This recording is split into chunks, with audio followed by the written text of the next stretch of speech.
Hi guys. Thanks to a conversation with my niece Noelle, who asked how I make dumplings, I decided maybe it's a good idea to videotape it.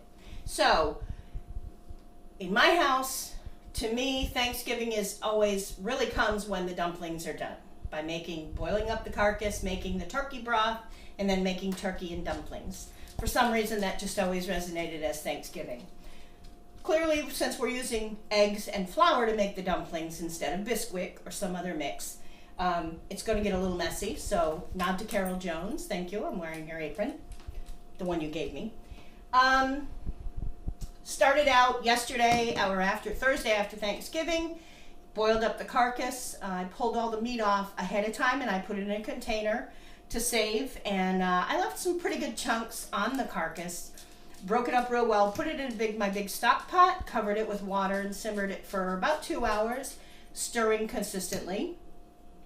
After that was done, I kind of let it set because we had other things to do. And now today is Saturday, so we're ready to have turkey and dumplings because it's raining out and it's kind of damp, so it's a great stay in, do turkey and dumplings day.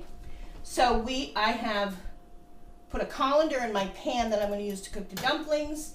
I've strained the broth into the colander. So what we have left here is what we're going to use. And now I'm going to take a really kind of fine sieve and I'm going to go through the mixture and just take out any of the extra little tiny bits from, you can get closer here, Brandon. Thank you to my cinematographer. Just trying to get some of the extra little bits. I do find that just a normal, smaller, fine kitchen hand strainer works really, really well. And I think we're pretty good. Most of the stuff got caught in the colander. So I'm going to turn this on and I'm going to bring this up to a nice boil before I turn it down to a simmer before we put the dumplings in. So now over here, because it's just the two of us, I'm starting with 6 eggs. Come on over just a little closer. And at the very beginning, I'm going to use a little whisk or a whisk. And that's fine. But as I start to add flour, I'm going to do it about a half a cup at a time. And after about a half a cup or a cup of flour, I'm going to want to switch to a regular fork. I don't traditionally use a mixer for this, only because my dad never did when he was making them. So I've incorporated the whites and the yolks. And I'm going to start to add, this is all-purpose flour, that's really important. When I first got married, I tried making dumplings 15 times. They didn't come out right. And one day Brian said, "What kind of flour are you using?" And I was using cake flour. So it's real important. Use some all-purpose. And I'm just going to put it in there. And, you know, it does get a little bit messy for those of you who bake. I don't normally bake, so I'm not very patient when it comes to incorporating flour. So I'm just going to go ahead and start mixing this flour in.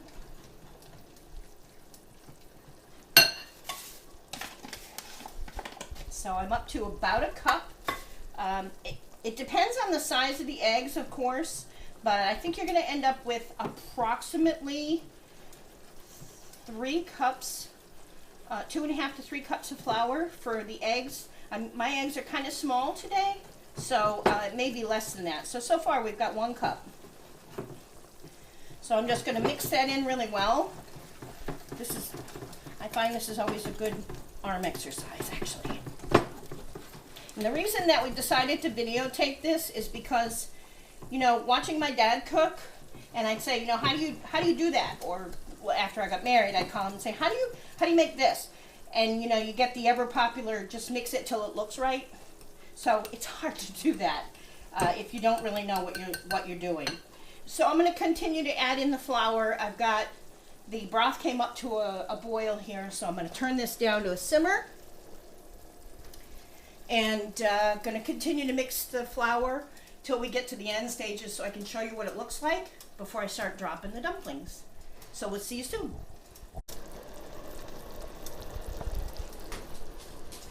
Hi, so we're back. Got the broth is boiling, and the mixture is a little bit thin, and I left it this way on purpose.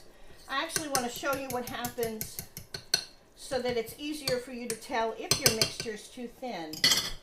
So what I like to use is a long iced teaspoon because it's got a nice long neck and it's still a teaspoon size. My dad used to take a cutting board and he would pour the batter a little bit on a time onto the cutting board and then take a knife and kind of cut it into the broth. But I kind of find that too messy. I really like the size that a teaspoon gives me. So I believe this is a little bit too thin, but I wanted to show you. When I start to do this, I wet the spoon in the dumplings, in the broth, and that'll keep the dumpling mostly from sticking. So it's at a pretty good boil here. I'm going to scoop a little bit and just put it in. And we're going to watch and see what happens here. It's not coming up real quick from the bottom, which it should. So I'm going to go in and fish it off the bottom. And as you can see, we've got little ribbons here. That tells me that my batter is too thin. So I'm just going to quickly add a little bit more. I actually ended up using kind of small eggs. And I'm at just over I'm probably at about a cup and a quarter of flour. So, you know, this is why it's really hard to explain to somebody how to do this because of the eggs, you know, they're always different sizes.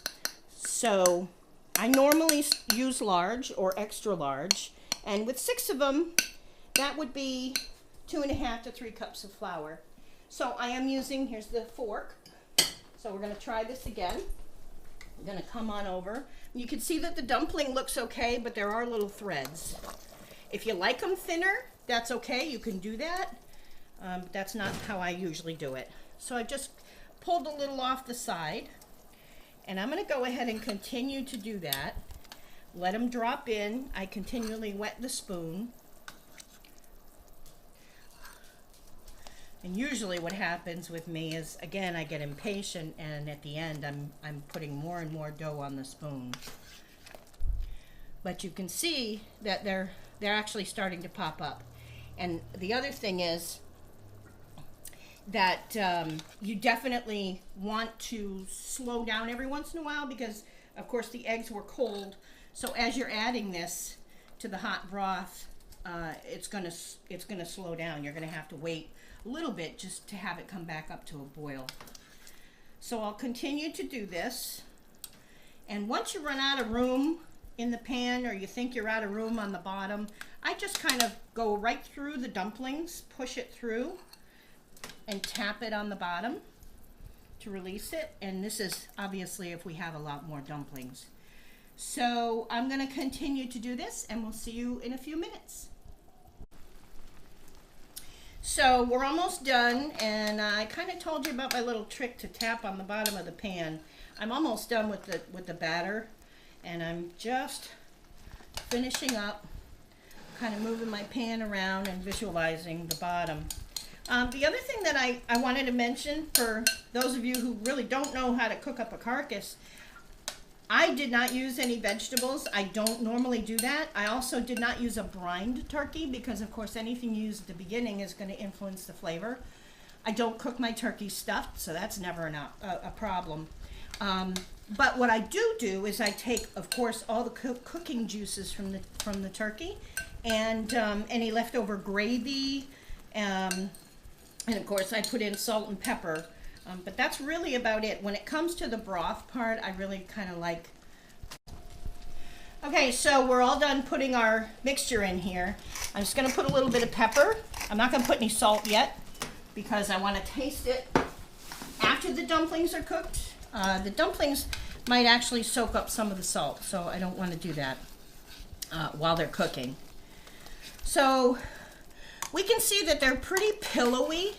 So I'm going to make sure that it's on a simmer, and I'm going to cover them.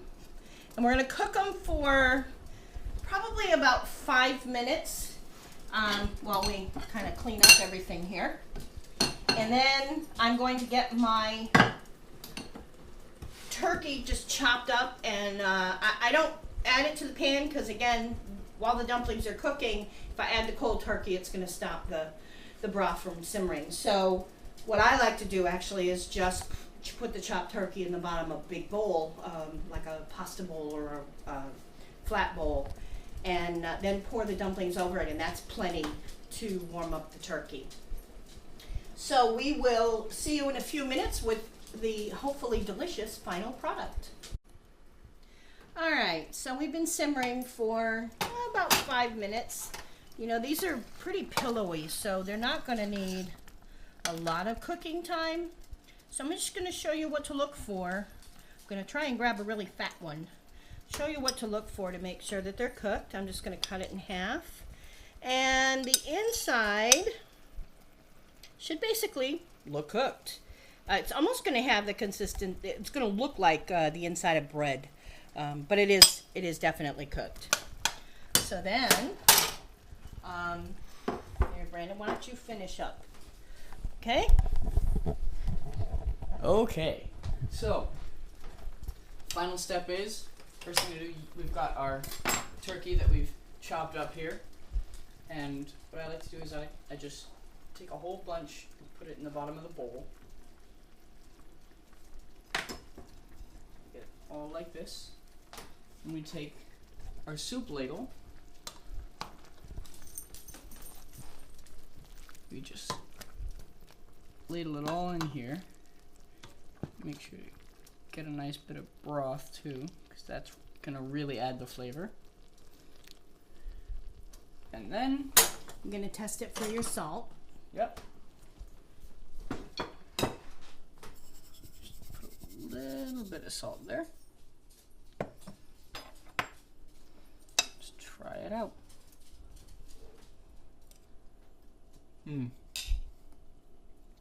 All right, folks. Awesome. I hope that was helpful for you. We'll see you later.